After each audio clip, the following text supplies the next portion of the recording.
In today's fast-paced world where demands are constantly increasing and expectations are higher than ever, it's easy to feel overwhelmed, stuck, or unsure about how to reach your full potential. But fear not, this podcast is specifically designed to equip you with the mindset, strategies, and insights needed to excel in every area of your life. Together, we're going to unlock the secrets of high performance and embark on a transformational journey towards living our best life. Let's dive in. Well, welcome to the High Performers Podcast. I'm pretty excited to have you on the show today. Shaun Young, welcome to the show. Hey, Alex, thank you for having me, brother. I'm excited to be here. Very good. So I have an opening question, and this is the High Performers Podcast. So we're always going into like mindsets and all that kind of stuff. But the first question I like to ask is, what do you tell people when they ask you, what do you do for a living? I tell folks that I'm a real estate investor, and I help folks all over the country do the same thing. Yeah, that's very good. Now, a lot of people,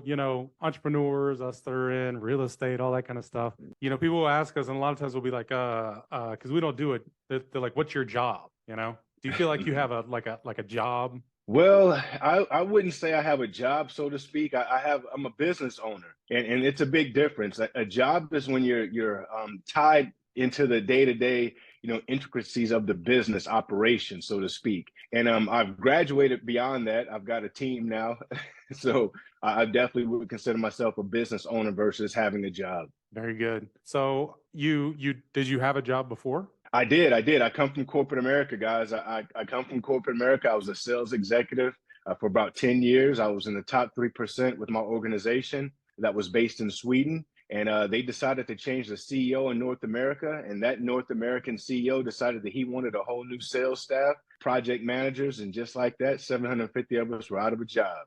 Wow. And that's pretty common for folks in W-2. You never know because you're kind of out of control. You're not the owner of the business. You're not making the decisions. Alex, you're right. You're right about that, brother. That was when I decided to get into real estate. That's when I said I will not be in a predicament where I'm letting a company decide or dictate my future or my family's well-being. For sure. So if I heard you right, you work with some other people on how to do this too. But let's go back and talk about you getting into real estate. Because you're a business owner now, but that business is also based in real estate. Absolutely. My business is real estate, guys. My foundation is wholesaling. We do creative deals, subject to lease options, sandwich lease options, owner finance, anything creative. We love it. We've also gotten into land. So we're definitely that's the foundation of our business. Very good. I also own and operate a virtual assistant company, guys, which is actually something I'm super proud of because that's been a huge differentiating factor between our business, having a 5 to 10x explosion once we actually brought on a staff. So I saw the importance of that and created my own VA staff, my own virtual assistant company. That's amazing. So let's back up and let's talk about you getting into real estate. And let's throw out don't be afraid to brag a little bit because I like to make sure that you get out the numbers so that people understand who they're listening to. Throw out some numbers, numbers of houses bought, flipped, amount, anything like that. Tell us about your history, your resume a little bit. Absolutely, guys. I've been doing this since 2016, and since I've started, guys, I have wholesaled over hundreds of deals, guys. I don't want to put an exact number on it because I really don't know, but I used to track that number, guys, and it has gone down the amount of deals that we do per year because the amount of revenue that we make on those wholesale deals has gone up.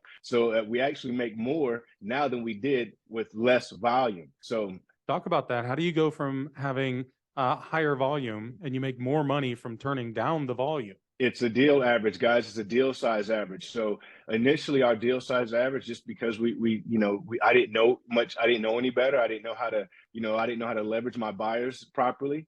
We were averaging about 7,000 to maybe 8,000 on a good month with our deal sizes. Now, guys, we're averaging $12,000 to $13,000 on deal sizes. So that's made a huge difference for us. And what's the difference in the number of deals done per month? Well, we used to on a yearly average, we were averaging just under 100 deals. Now, guys, we're right at about 50 deals. And I said the number wrong. I said 12 to 13,000. Excuse me, guys. That's 22 to 23,000 is what I actually meant to say. My apologies. And the original was about 8, right? 7,000. Yes, 7,000 to 8,000. Yep. Okay. That's pretty good. Triple Hmm. Nothing wrong with tripling the amount that you're making per deal, and then you cut in half the number of deals Absolutely. that you're doing per year. Absolutely, guys. And a lot of that came from picking up buyers, guys, having good relationships with our buyers, picking up institutional buyers, hedge fund buyers. If folks don't know what institutional buyers are out there, folks who are part of organizations that pool money together to invest into real estate or into other properties or to other endeavors. And those were a huge part of our explosion with that deal size changing, because they're literally buying deals unseen, sight unseen. They're just, paying 100% ARV, 120% ARV at times. So we were crushing it with our institutional buyers. Those have slowed down a bit, but we're still doing very well with our traditional buyers. Very good. Let's go back to something you mentioned a minute ago. You listed out a whole group of things that you do, sub to all these different styles. So a lot of people that listen to my show are going to understand the real estate part, maybe some that don't. Let's do something real quick. Let's do like a 5-minute training on one part. So let's do, you called it sandwich wrap, right? Sandwich lease option. Sandwich lease option. So let's do like a 5-minute training, because this is something you do also. You train people how to do what you do, right? 100%, 100%. I love sandwich lease options, guys. They are my favorite by far, because you get the opportunity to get paid 3 times on the transaction. So let me break that down for you guys. A sandwich lease option is just like it sounds. At the top, the top layer, which is the bread, that's our motivated seller. In the middle, that's you, the investor, me. On the bottom, that's our qualified tenant buyer. So altogether, that makes a sandwich. So what we do is we go out and we find folks who are in motivated situations. Say someone loses their job, or say someone gets ill and they just, they've got to downsize. Anything that occurs that puts them in a motivated situation where they don't want their credit to be impacted. They just don't want to have a foreclosure on their on their credit. Any of those situations makes them motivated. So we come in with the solution and say, hey, would you allow us to lease your property for 3 to 5 years and then purchase it at the end of that lease? We negotiate those terms. We find qualified tenant buyers to come in and fill our spot, our place. We negotiate better terms with our qualified tenant buyers, and then we stay in the middle. The reason why we would stay in the middle of any of these situations versus just leasing it to that qualified tenant buyer and then getting out of it is because there's an opportunity, again, to make money in the middle. So those 3 opportunities to get paid are like this. That qualified tenant buyer puts down what's called a non-refundable option fee. That non-refundable option fee goes into HIP National Bank, the best bank around, right? So that's non-refundable. It can be applied as a credit towards the purchase of that property at the end if you so decide to choose that in your terms when you negotiate. Most times we do negotiate that they do get a credit for that. The next way that you're getting paid is on a monthly spread. So there's something that's called PITI, principal, interest, taxes, and insurance. That's basically what's owed to the bank on a monthly basis. So in this situation, let's say the scenario is $1,700 is owed in PITI. Let's say in that market, rents can draw $2,200-$2,300. However, since this is a rent to own situation, you can put that out there in the market for $2,600-$2,700 all day long. And the reason being is because these are different type of buyers. They're not renters. They are folks who are good folks who just can't get qualified to traditionally to buy at a bank today. It could be for a number of reasons. They've only been on their new job for a year. They've had a divorce. It could be a number of factors that are preventing the bank from extending them a mortgage loan. So that's where we come in place. So that $1,000 difference there that I just gave you guys, that's happening monthly, guys. So then the last opportunity to get paid is at the end. So whatever you negotiate your terms with that seller, let's say what we teach is to say, would you sell your property to us for what's owed on the mortgage at the time of closing? Because we can extend that lease out. It allows amortization, allows for a lot of things to happen, which if all the numbers make sense, that's why you want to stay in there again. So at the end of this deal, what equity is available, that goes to you as well right away. So those are your 3 opportunities to get paid. Up front with the non-refundable option fee, in the middle with the monthly spread on the rents, and at the end with the equity that's available once the tenant buyer actually gets that loan and closes on that property. I love it. You know, that's what I've been I doing love in it. Hawaii. That's what I've been doing in Hawaii for 10 years. I absolutely love sandwich lease options. And folks, listen, right now in today's market climate, it is a huge strategy that can help a lot of folks out because again, we're not trying to convince anyone to sell us their home. We're looking for pretty homes in pretty neighborhoods, and we're looking for folks that are in motivated situations. We're helping to solve those problems. So talk about that a little bit more because I've been in this industry, like I mentioned, and a lot of times, I don't know how much you've experienced this, but you get called something like, you're a vulture. You're taking advantage of that lady whose husband died and you're trying to steal her house from her. And so you get a lot of that kind of mentality. Talk about that a little bit. Guys, that is unfortunately a ugly stigma to ugly thing that's out there about our industry, especially for wholesalers. A lot of folks think that it's predatorial because some bad apples have given it a bad name.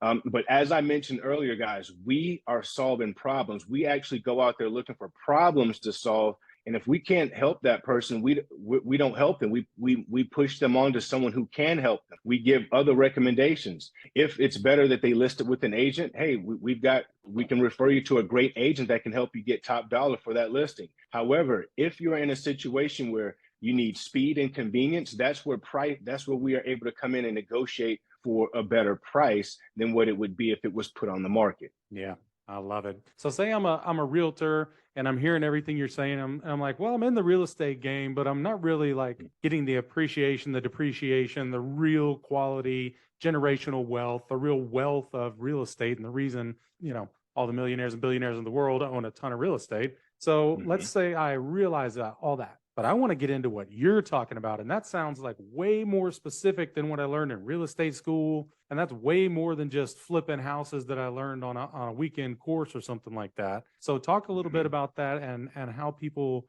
really learn this and how you teach it. Absolutely, guys. Wholesaling is basically the art of it's the art of finding deeply discounted properties, off-market properties, getting those properties under contract, and then assigning those to cash buyers. Or if it makes sense, you take them down yourself. So you want to hold the best and wholesale the rest is a term that folks like to use out there. And so it's just like that, guys. I want you to think of it like a pawn shop. And why do I say that? Because why do folks go into a pawn shop and say they pawn a $5,000 ring for $500? Well, it's because, again, they have a motivation to do so. The pawn shop owner is not standing outside flagging folks down. People are coming to the pawn shop. So you have to let people know that what you do, that you help folks in situations, that you buy and sell houses, that you wholesale houses, however you want to term that, because it depends on, again, what you do in that with as far as your exit strategy. But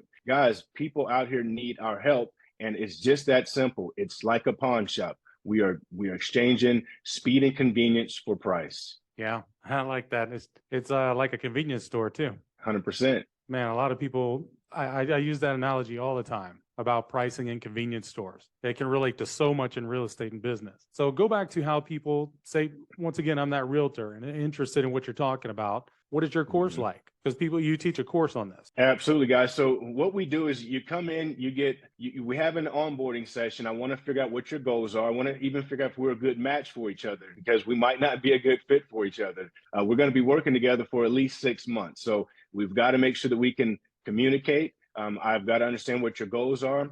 And you're going to have me on a weekly basis for an hour. We're going to have 4-hourly sessions. You're going to have access to my Voxer. You're going to have access to my cell phone. We're going to get you through your first 3 deals, guys, and we're going to get you through that as quickly as possible. We're also going to assign you qualified, professionally trained virtual assistants as well, because again, that has been the huge differentiating factor, our virtual assistants in our business. So we're going to show you how to manage that. We're going to help you manage and monitor that virtual assistant, but what we're going to really do for you is set your business up for you and show you how to manage that business and manage your team, so that you actually have a business from day one, versus what Alex said earlier, which is you doing all of that work in the business. It doesn't allow you to think and be the visionary and the entrepreneur and the leader that your company actually needs you to be. Yeah, and that's so important because it's a responsibility. You know, that's the big thing that's helped me spur this change and keep on this change, because it's constantly growing for me. Exactly what you said, of taking myself out of the business, because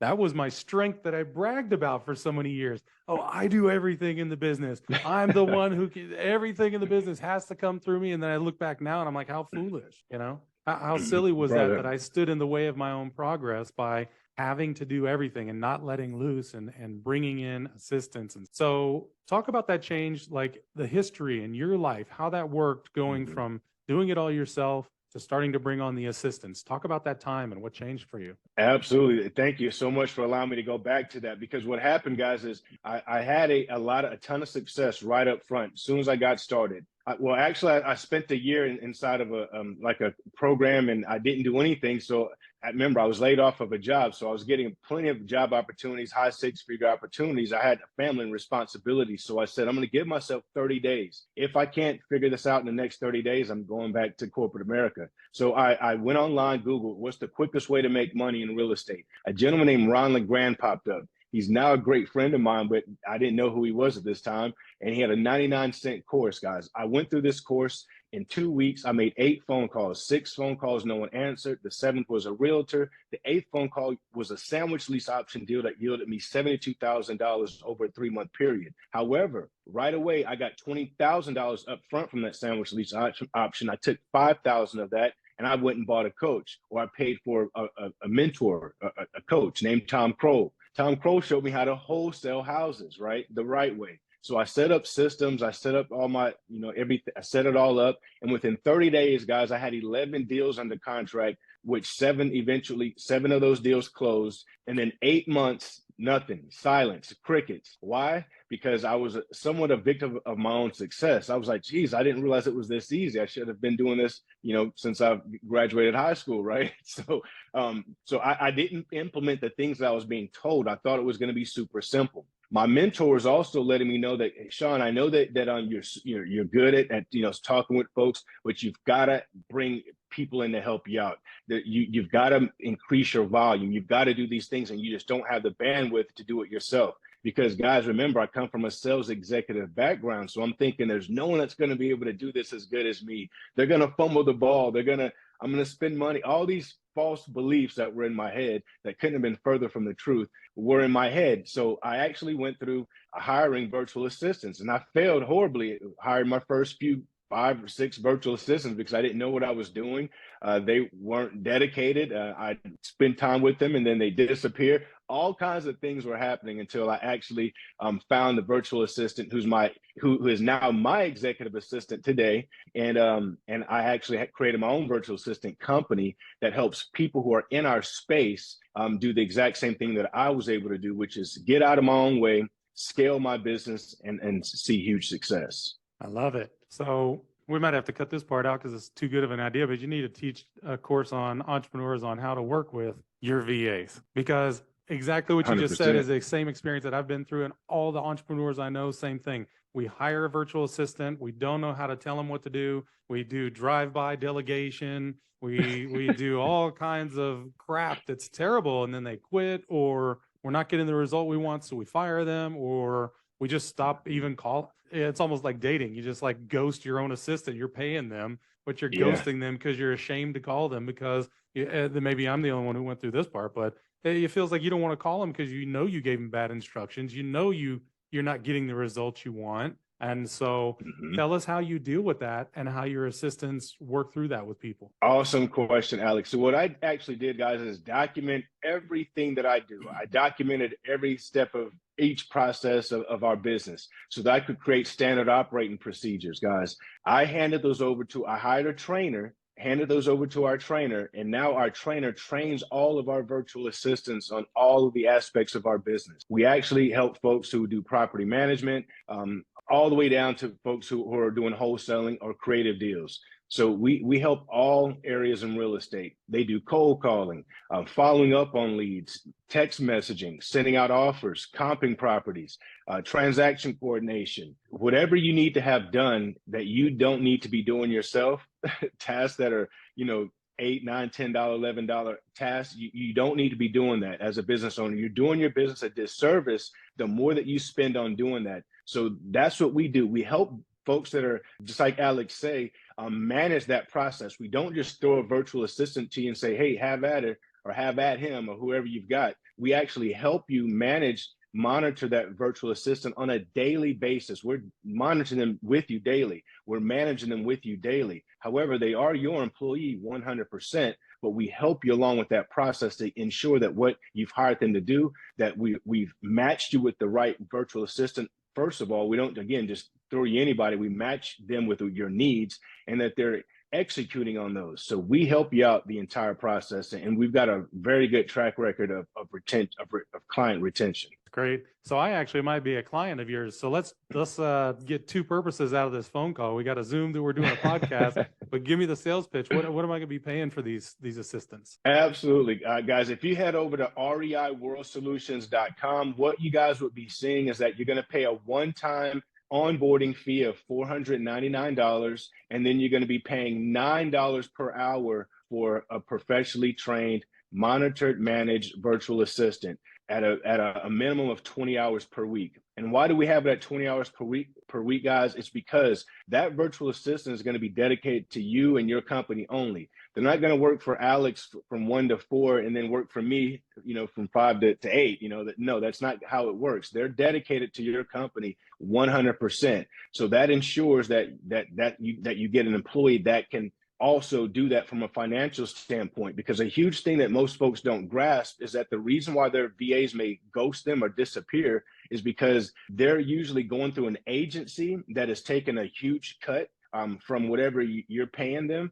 I mean, you might think you're getting away with, hey, I'm paying $6, $7 an hour, but the agency that they're with is probably taking 4 or 5 of those dollars. So the incentive for your virtual assistant to perform is just not there. So we've tackled all those things. Our virtual assistants go through a 3-phase onboarding process. So they've got to go through a PC requirement skill set test. We've got to ensure their PC requirement is there. They go through a accent coaching, an accent requirement test as well, and they have ongoing accent coaching. They go through a personality test. So we really go through the process to ensure that we're bringing the best folks on for our clients out there. Man, I like that a lot. How do you get rid of the agency fee? How you're saying there's an agency taking that cream in there, right? Yeah, we get rid of that, guys, because I'm the agency. So there's no third party. Like, we don't arbitrage this through somebody else. We are the agency. So at the $9 rate, that allows us to pay our employees, which are your virtual assistants, very well, so that they perform for you guys the way that you intend for them to perform for you, as well as us monitoring and managing them throughout that entire process. Because some folks may say, well, why don't I just hire somebody myself? Well, go try it out. See how that works. It's not as easy as it seems, guys. So that's exactly what I did. That's what I'm saying. You don't want to spin your wheels, dedicate time, energy, resources, and then someone take that skill set and just disappear on you. Can you talk a little bit about who, not how, as far as like them learning for, like I said, I went out and tried to hire a bunch of VAs, and it's gone poorly with almost all of them. Only a few I've been able to figure out how to work with. And so talk a little bit about how entrepreneurs can work with yours instead of trying to figure it out themselves and trying to train them themselves, because you named like 4 or 5 things that are like, that's like another employee that you have to pay to train them to work for you. So basically, an entrepreneur doing it themselves, we're going out and hiring like 2 or 3 people to train this one person to do the one task. So now we're winding up with like a $30 or $50 an hour job because we're paying for all the training. So talk about that a little bit. You're hitting it right on the head, Alex. Those are exactly the pains. Like I said, I'm your customer.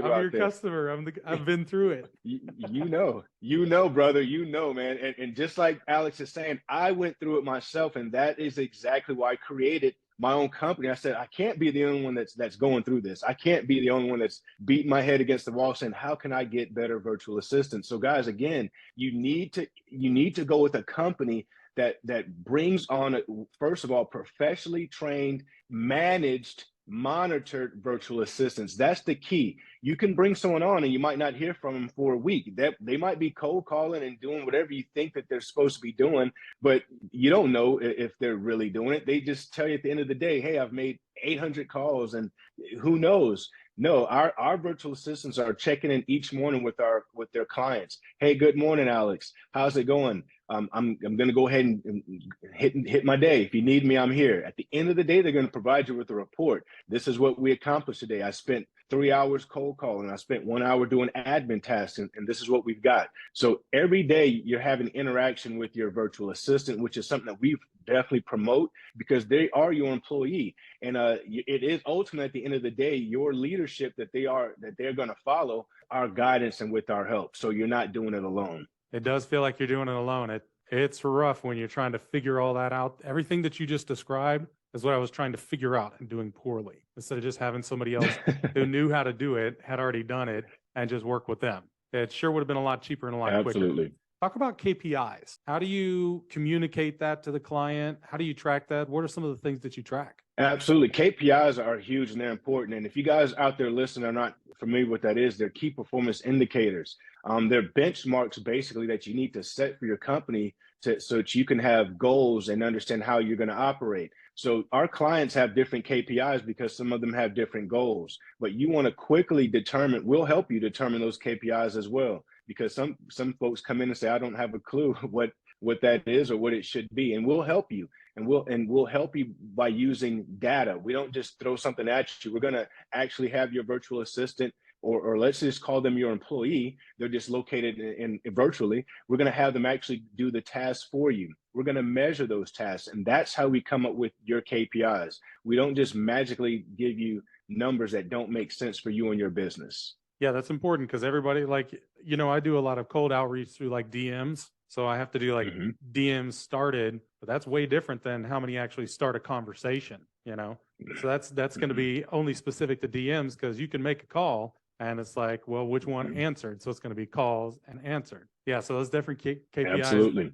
But being able to track them, talk about why that's important. What do you do with this information? I'm the entrepreneur and I've hired you to come in and run these VAs, and now I've got a bunch of information. How do I use all these KPIs that you're giving me? You use it to scale your business and to know where to spend money. So it's like this, guys. If you want to know how many leads does it take to get a deal? How many calls does it take to get a lead? We break it down. So how many calls? It's going to take you 1,000 calls or so to get you a good lead. It takes us 50 to 100 leads to get a deal. So that's how you break it down. You say, well, how many calls would that take? How many man hours? How could we break that down? And that's how you fill in the slots of your outbound virtual assistants if you're hiring for that purpose of outbound reach. And you have inbound also, though, yeah?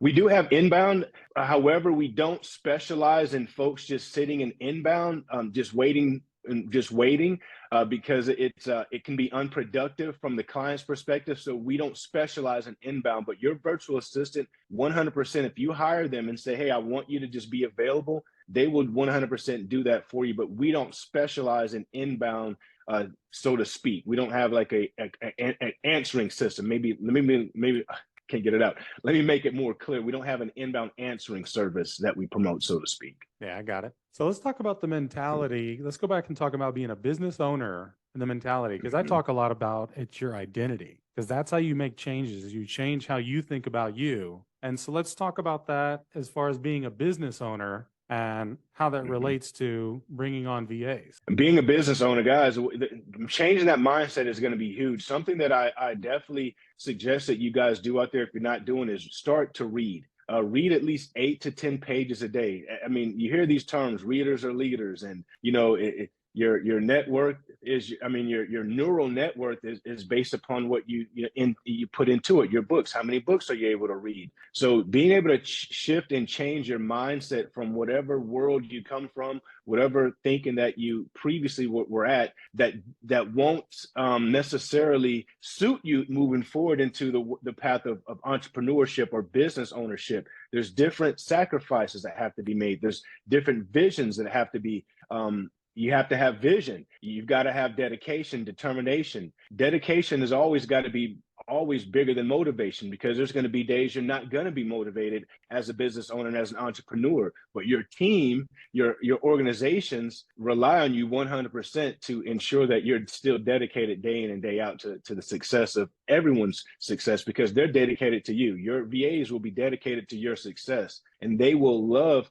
to grow with you. They love bonuses. They love recognition. They're just like us folks. They're just regular people who are making a living for themselves. They're just happen to be located in another company. And let me say this, guys, there is a negative kind of stigma sometimes with VAs. They say, well, that accent, will that deter folks? Well, let me tell you guys, Google uses folks right out of the Philippines. AT&T, Amazon, huge billion-dollar, trillion-dollar companies are using virtual assistants out of the Philippines because they're quality, they're qualified. Yeah. So let's go back and keep staying on that mindset part. What changed it? What was the cause of the change for you to go from working in the business and realizing that you need to be working on the business? What caused that change for you?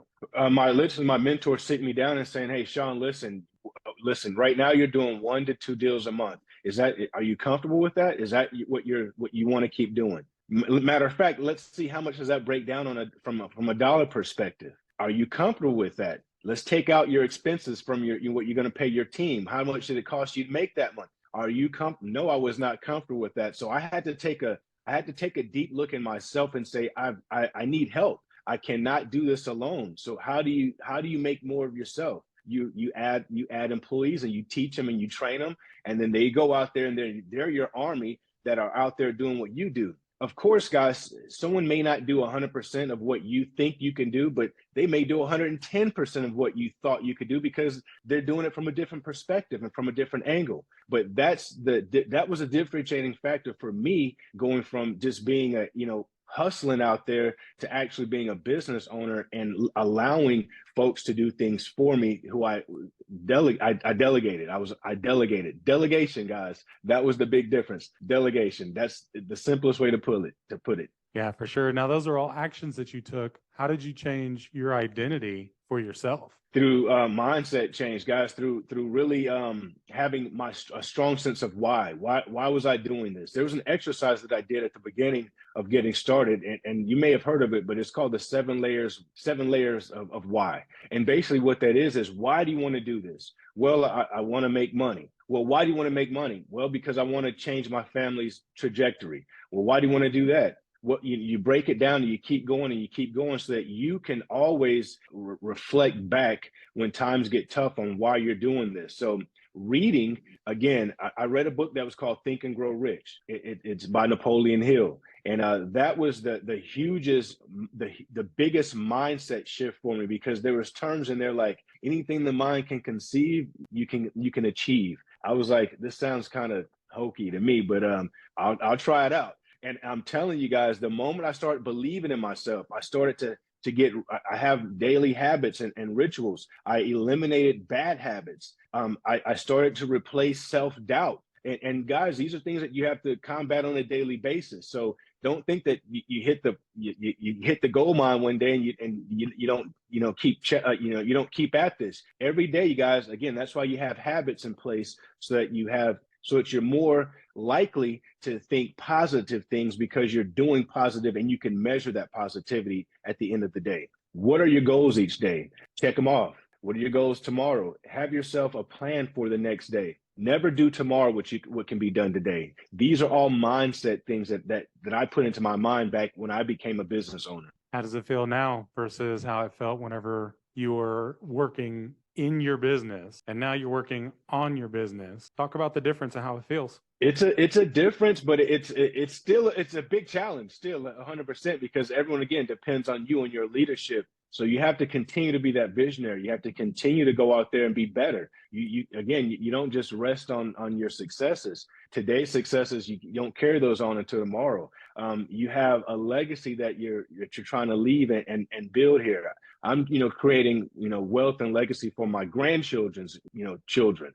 That's how deep you want to think about it. It's not how much you're putting in your pocket today. It's what are you going to be able to leave for your family's legacy as well. I love it. Well, let's tell people how to get in touch with you. We mentioned your company, that you own with Mhm. what do you call it? You provide REI, VAs. yes, reiworldsolutions.com, guys, is the VA company. And they're virtual employees, guys. They're virtual employees, and we are the number one in the industry, hands down. Cool. And then you also have some coaching, right? Absolutely, guys. If you head on over to nationwiderealestatemastery.com, that will allow you to schedule a call with me. It'll allow you to get more information on me, see if we'd be a good fit, and let's talk. I would love to speak with you guys. So I have a last question I ask people, and it's the same last question for everybody. So what we're going to do right now is just imagine that this is the last podcast you're ever going to be on. As a matter of fact, it's the last time that anybody is ever going to hear from you ever again, but everybody on earth is going to hear this podcast. So, Shaun Young, what is your message to the world? Guys, my message is go out there, take massive imperfect action towards your goals. You have to take massive imperfect action on a daily basis. Fail your way forward, guys. Do not wait for all the lights to be green between here and your goals, which is your destination. As soon as that first light turns green, you got to hit the gas and go, and have faith and belief in yourself. By the time you get to that next light, you'll know exactly what to do. Guys, dedication over motivation. Go out there and make it happen. I love it. Thanks for coming on the show, Shaun. Alex, thanks for having me, brother. I appreciate it, and I've had a great time. Yeah, me too. So for me, Alex Alexander and the High Performers Podcast, I'm reminding you to go out there and stay high performing.